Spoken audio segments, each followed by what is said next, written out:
March 1940. Britain is slowly being strangled, not by bombs falling on London, not by tanks rolling across the countryside, but by something far more insidious: the silent disappearance of ships in the cold, dark waters of the Atlantic Ocean. Every week, another convoy sets out from North American ports loaded with food, fuel, medicine, and raw materials. And every week, fewer ships make it back. The numbers tell a terrifying story. In the first 4 months of 1940 alone, German U-boats sent over 250 Allied ships to the bottom of the Atlantic. That's not just statistics on a naval chart, that's thousands of tons of food that will never reach British tables, fuel that will never power British factories, and sailors who will never see home again. Britain imports roughly 55 million tons of supplies every year just to survive.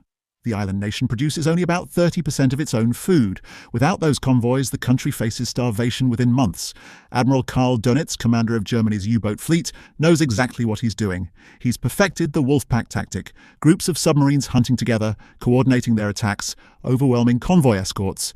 His U-boats don't fight fair. They strike at night, surfacing to attack in darkness where British ASDIC sonar can't detect them. A single torpedo can sink a 10,000-ton freighter in minutes. The crew, if they're lucky, might have time to abandon ship before the freezing Atlantic water claims them. British convoy commodores face impossible choices every single voyage: sail faster and leave the slower merchant ships behind, zigzag to avoid torpedoes but burn precious fuel, stick together for protection but present a bigger target. Every decision could mean life or death for hundreds of men. Winston Churchill, who becomes Prime Minister in May 1940, will later write that the U-boat peril was the only thing that ever really frightened me during the war. Think about that for a moment. This is a man facing Nazi invasion, the Blitz, the fall of France, and what keeps him up at night is the silent hunters prowling beneath the waves. By spring 1940, Britain's merchant fleet is dying faster than shipyards can replace it. The Royal Navy is stretched impossibly thin, trying to escort convoys, hunt U-boats, and defend the homeland simultaneously. Destroyer captains are running their ships into the ground, racing from one convoy to the next. Never enough escorts to go around. Some convoys cross with only 1 or 2 warships protecting 30 or 40 merchant vessels. And here's what makes it worse. The German submariners are getting bolder. They're operating in groups now, sharing intelligence, calling in their packmates when they spot a convoy. One U-boat would shadow the merchantman during daylight, radioing position reports. Then at nightfall, 5 or 6 submarines would converge for a coordinated massacre. British sailors start calling this period the happy time, but that's the German nickname. For the U-boat crews, it's target practice. For the Allies, it's a nightmare. But the wolf packs aren't even the worst of Britain's problems.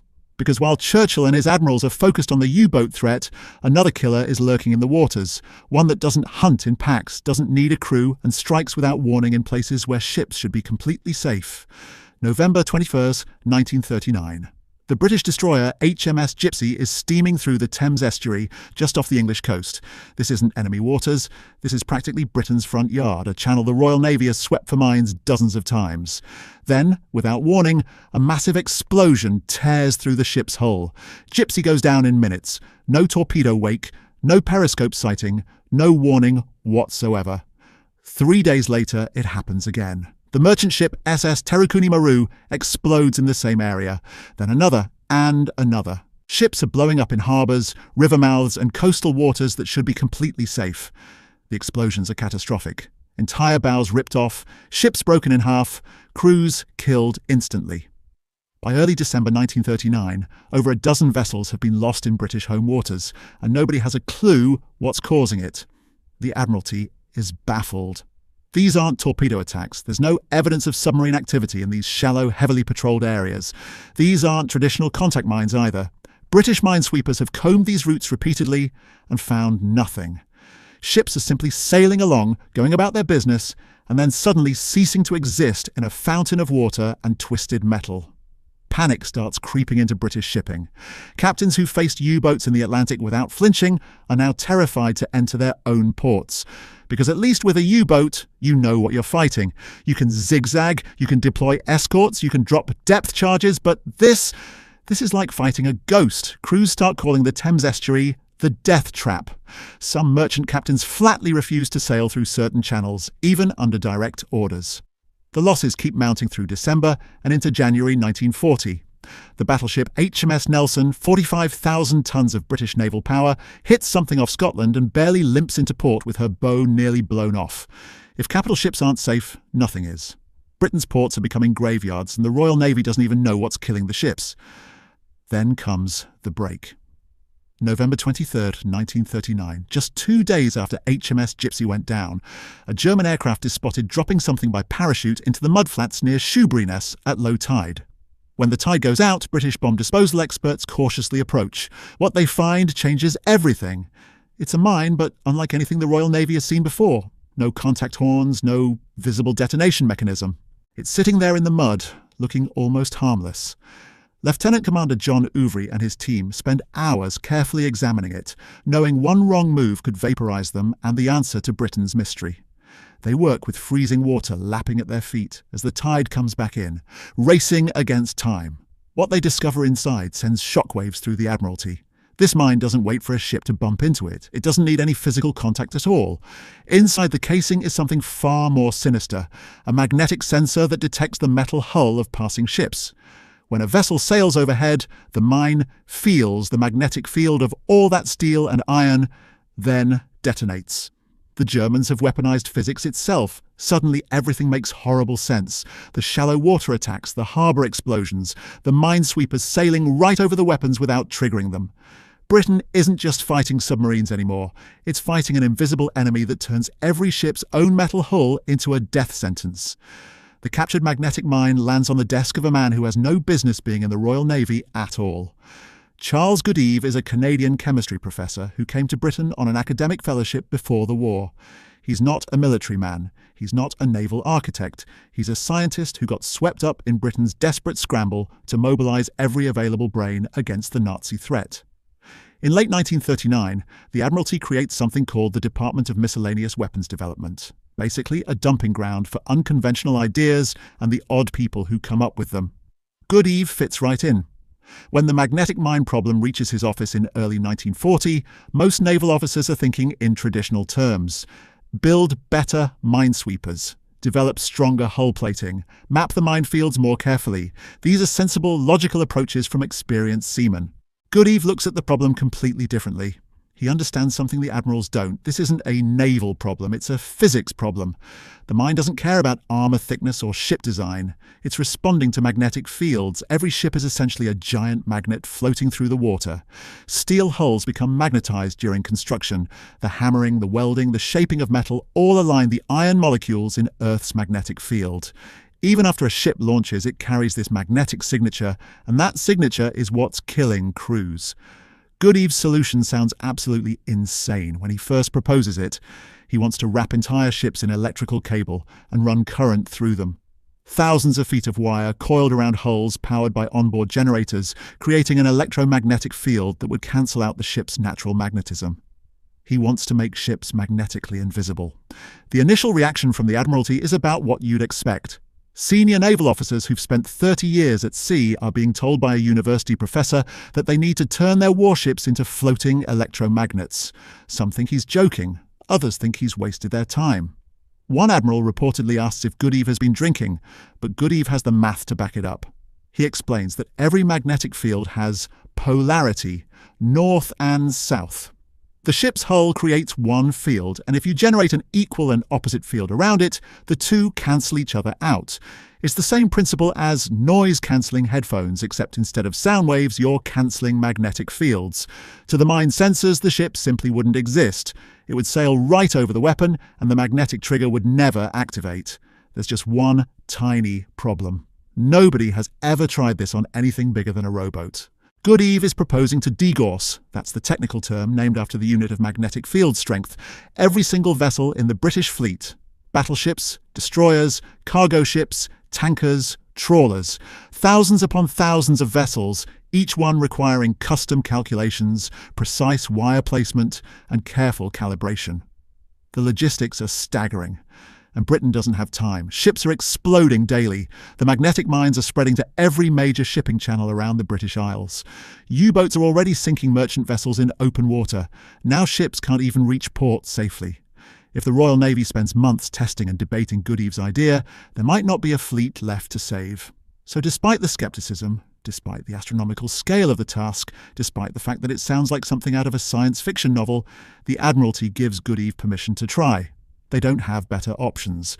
Sometimes in war, you have to bet everything on the crazy idea.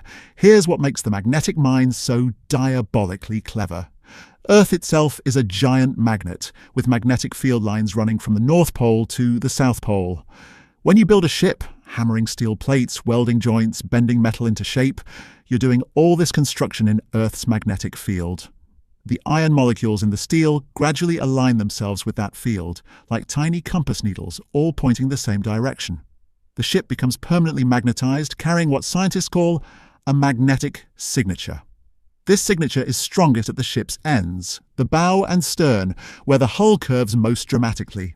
A typical 10,000-ton cargo ship creates a magnetic field strong enough to be detected from 30 feet away. Battleships with their massive steel armor, even stronger. The field doesn't shut off when the crew goes home. It doesn't disappear in fog or darkness. It's always there, radiating from the hull like a beacon that says, "Detonate here," to any magnetic mine within range. German engineers understood this perfectly when they designed their weapon. The mine sits on the seabed, patient and silent. Inside its waterproof casing, a magnetometer, essentially a sensitive compass, monitors the ambient magnetic field. When a ship passes overhead, the magnetometer detects the sudden change in field strength. Once that change crosses a preset threshold, an electrical circuit closes, current flows to the detonator, and 650 pounds of high explosive turn the seafloor into a killing zone. The beauty of the design, from Germany's perspective, is that it's practically unsweepable. Traditional mines bob on the surface or float just beneath it, attached to anchors by cables. Minesweepers can cut those cables or detonate the mines with gunfire, but magnetic mines sit directly on the bottom in shallow water. Minesweepers sailing overhead just trigger them like any other ship. Britain lost several minesweepers this way before they figured out what was happening. Goodeve's degaussing solution attacks the problem at its source. If you can't hide the ship's metal, you cancel out its magnetic field. The technique requires wrapping the ship in a long cable loop. Sometimes a single loop around the entire hull, sometimes multiple loops at different heights. When electrical current flows through this cable, it generates its own magnetic field, according to the principles discovered by physicist Hans Christian Ørsted back in 1820. The trick is getting the polarity right. If the ship's hull has a magnetic north pole at the bow, you run current through the degaussing cable in a direction that creates a south pole at the same location.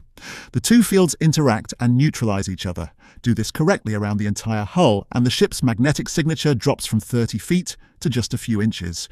Too weak to trigger the mine's sensors. But here's where it gets complicated. Every ship is different. A destroyer built in Glasgow has a different magnetic signature than a freighter built in Newcastle.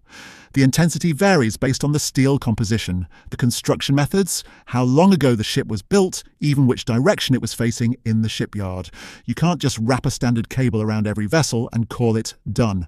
Each ship needs individual measurement, custom calculations, and precise calibration. Goodeve realizes he's not just solving a physics problem, he's trying to reinvent ship construction procedures for the entire British merchant and naval fleet, and he needs to do it in weeks, not years. The first test happens in January 1940 at HMS Vernon, the Royal Navy's torpedo and mining school in Portsmouth. Goodeve and his team select a small minesweeper, HMS Board, as their guinea pig. They spend 3 days measuring the ship's magnetic field from every angle, using sensitive magnetometers borrowed from university physics departments. Then they wrap 2,000 feet of heavy electrical cable around the hull in a carefully calculated pattern, connect it to a generator, and flip the switch. The results are stunning. The ship's magnetic signature drops by over 90%. When they sail HMS Board over test magnetic sensors, the instruments barely register anything. It's as if the ship has vanished from the magnetic spectrum. Goodeve's crazy idea actually works, but success creates its own nightmare. One test ship is a proof of concept. Britain operates over 9,000 merchant vessels, plus hundreds of Royal Navy warships, destroyers, cruisers, battleships, and countless auxiliary craft. Every single one needs degaussing if they're going to survive passage through British waters. And ships keep arriving daily: American freighters, Canadian escorts, requisition trawlers, emergency-built cargo vessels. The queue never stops growing. Goodeve does the math, and it's terrifying. Each ship requires approximately 2,000 feet of thick copper cable. That's over 18 million feet of cable for the merchant fleet alone, enough to wrap around the Earth's equator.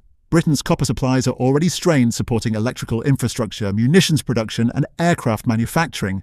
Now Goodeve needs an entire additional supply chain just for degaussing cable. Then there's the installation problem. You can't just hire any electrician off the street for this work. The cable placement must be precise. Wrong positioning and the degaussing field won't properly cancel the hull's magnetism. Too much current and you risk starting fires or damaging electrical systems. Too little and the ship remains vulnerable. Each installation requires trained personnel who understand both electrical engineering and naval architecture. Britain doesn't have those people. The country is fighting a war on multiple fronts. Every qualified engineer is already working 16-hour days on radar, aircraft engines, gun systems, or code breaking. Goodeve needs to create an entire degaussing workforce from scratch, train them in weeks, and deploy them to shipyards across Britain and eventually Allied ports worldwide. The Admiralty establishes degaussing stations at major ports: Portsmouth, Liverpool, Glasgow, Belfast, Cardiff. Each station gets magnetometer equipment, cable supplies, and hastily trained technical crews. Ships arriving in port are immediately measured, calculations are made, cable is wound around hulls, and generators are installed. The whole process takes about 48 hours per ship if everything goes perfectly. It never goes perfectly. Ships arrive damaged from attacks, requiring repairs before degaussing can even start. Cable shipments get delayed, generators malfunction, workers make measurement errors and have to start over. And through all of this, U-boats are still hunting outside the harbours, waiting for degaussed ships to emerge and join convoys heading into the Atlantic. Goodeve realizes he needs a faster solution for the massive backlog of vessels. His team develops a simplified system called wiping. Ships steam slowly past a shoreline installation where massive electromagnets temporarily neutralize their magnetic fields. It's not permanent like proper degaussing, but it lasts several weeks. Wiping stations go up at harbour entrances, processing multiple ships per day instead of one every 2 days. By March 1940, Britain is degaussing ships faster than Germany can lay magnetic mines.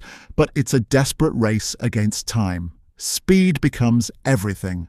Goodeve's operation transforms from a small experimental program into the largest crash engineering project in British history. By April 1940, degaussing stations are operating around the clock. 3 shifts, 24 hours a day, 7 days a week. Sparks fly from welding torches at midnight. Exhausted electricians measure magnetic fields at dawn. Cable crews work through air raids, ignoring sirens, because every hour a ship sits waiting for degaussing is an hour it can't carry desperately needed supplies. The Admiralty pulls workers from anywhere they can find them. Retired electricians are called back into service. University physics students are drafted straight from lecture halls. Women join degaussing crews in unprecedented numbers, operating magnetometers and calculating cable patterns, work that requires precision and mathematical skill, not physical strength. By summer 1940, over 3,000 people are working in degaussing operations across Britain. The logistics are mind-bending. Cable arrives by the ton at ports wound on massive reels. Workers develop specialized techniques for handling the heavy copper wire. It's thick as a man's thumb and weighs several pounds per foot. Getting it around a ship's hull means lowering crews on scaffolding along the vessel's sides, securing the cable with brackets every few feet, making sure connections are waterproof and won't corrode in seawater. On a large freighter, the installation takes a full day of grueling physical labor. Then there's the testing. After installation, every ship must be measured again to verify the degaussing actually works. Ships steam slowly through designated testing areas while shore-based magnetometers record their signatures. If the readings are still too high, crews go back and adjust the current, reposition cables, troubleshoot the system. Some vessels require 3 or 4 attempts before they're properly neutralized. The program expands beyond British shores. Canada establishes degaussing stations in Halifax and Montreal. American ports, technically neutral until December 1941, quietly set up degaussing facilities for ships that will join British convoys. Gibraltar, Alexandria, Cape Town, Bombay, anywhere Allied shipping concentrates, degaussing equipment follows. Goodeve's team writes training manuals, ships equipment overseas, and trains foreign crews in the techniques. But ships keep dying.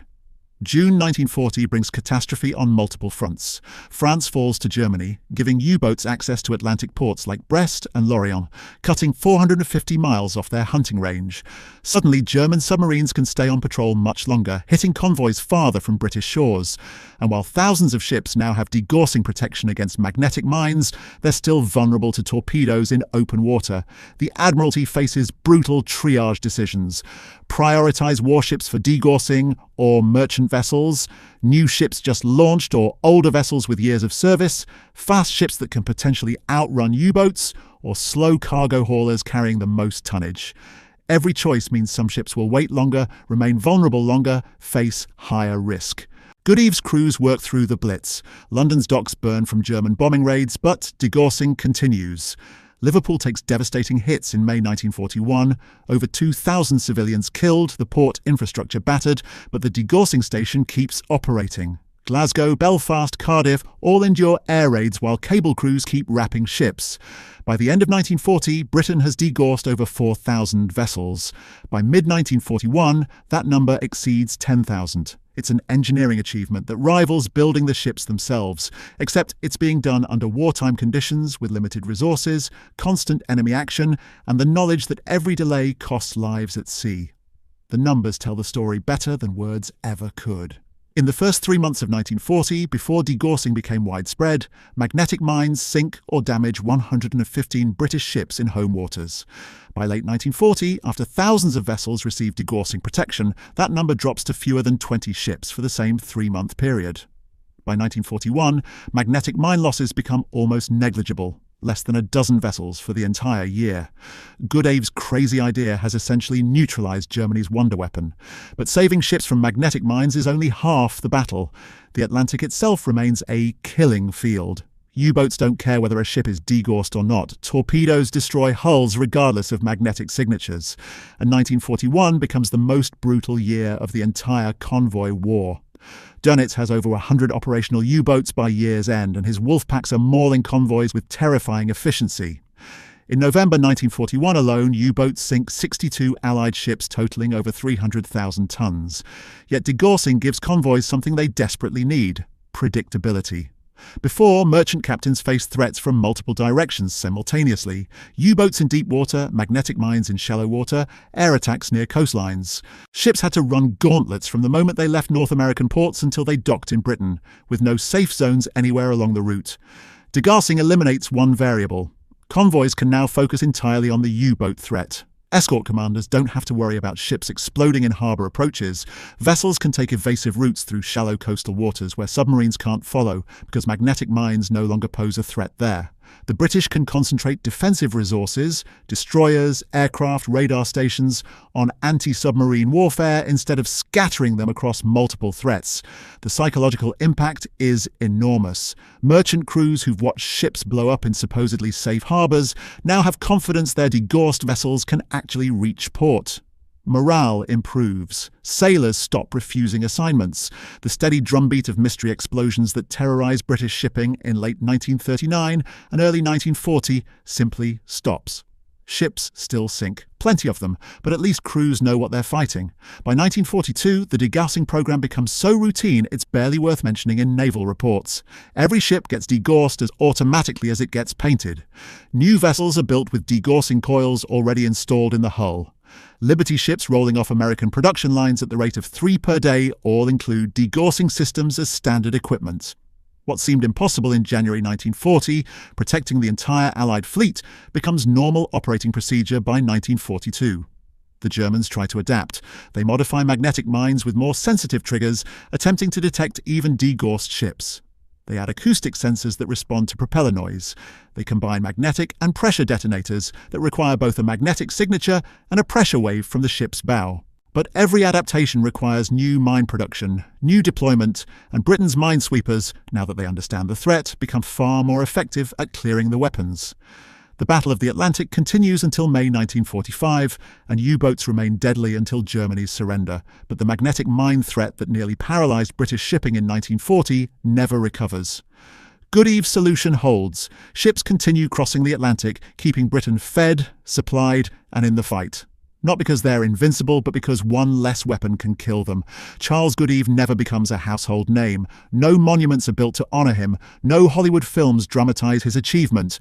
While codebreakers at Bletchley Park and radar scientists at Bawdsey Manor receive post-war recognition, the man who saved thousands of ships and tens of thousands of lives remains largely unknown outside naval engineering circles. That's often how war works. The most crucial innovations happen quietly, solved by people nobody's heard of, while headlines focus on battles and generals. But the impact of his work extends far beyond World War II. Degaussing becomes permanent naval doctrine for every major navy worldwide. Modern warships still use degaussing systems, though they've evolved into sophisticated computer-controlled installations that continuously adjust to changing magnetic conditions. Submarines, which must avoid detection by magnetic anomaly detectors, use even more advanced degaussing technology. The same principles protect undersea cables, scientific instruments, and sensitive electronics from magnetic interference. Goodeve's broader legacy lies in how he approached the problem. He didn't think like a naval officer bound by tradition and conventional tactics. He thought like a scientist who understood that modern warfare increasingly meant fighting physics itself. Radar was turning air combat into an electromagnetic chess game. Sonar was making submarine warfare a battle of sound waves, and magnetic mines had weaponized Earth's own magnetic field. Victory would go to whoever best understood and exploited scientific principles. The Royal Navy recognized this shift. The Department of Miscellaneous Weapons Development, where Goodeve worked, evolved into a permanent institution. Britain established closer ties between universities and military research. Scientists stopped being treated as eccentric outsiders and became integral to defense planning. Goodeve himself rose to become Director of Naval Land Equipment, then Controller of Research and Development for the Ministry of Supply. After the war, he received a knighthood and continued working on scientific problems until his death in 1980. But perhaps the most important lesson from the degaussing story is about institutional flexibility under pressure. The Royal Navy in 1940 was one of history's most tradition-bound organizations, hundreds of years of customs, protocols, and established procedures. Yet, when faced with an existential threat, when ships were exploding and conventional solutions weren't working, the Admiralty gave a university professor with a wild idea the authority to rewire their entire fleet. That kind of institutional courage is rare. Think about what Britain accomplished in less than 2 years. They took a theoretical concept, proved it worked, scaled it to thousands of ships, trained thousands of workers, established global infrastructure, and essentially solved a problem that threatened to starve the nation into surrender. All while fighting a war on multiple fronts, enduring bombing raids, facing possible invasion, and operating under conditions of absolute desperation. The convoys kept sailing. Britain survived. And though degaussing was just one factor among many, convoy tactics, escort carriers, long-range patrol aircraft, code-breaking, and sheer courage all played crucial roles. It eliminated one deadly threat at precisely the moment when Britain couldn't afford any more losses. Sometimes in war, the craziest idea turns out to be the right one. Sometimes wrapping ships in miles of electrical cable and turning them into electromagnets is exactly what saves a nation. And sometimes the hero isn't the admiral on the bridge or the pilot in the cockpit. It's a Canadian chemistry professor who understood magnetism better than anyone thought possible.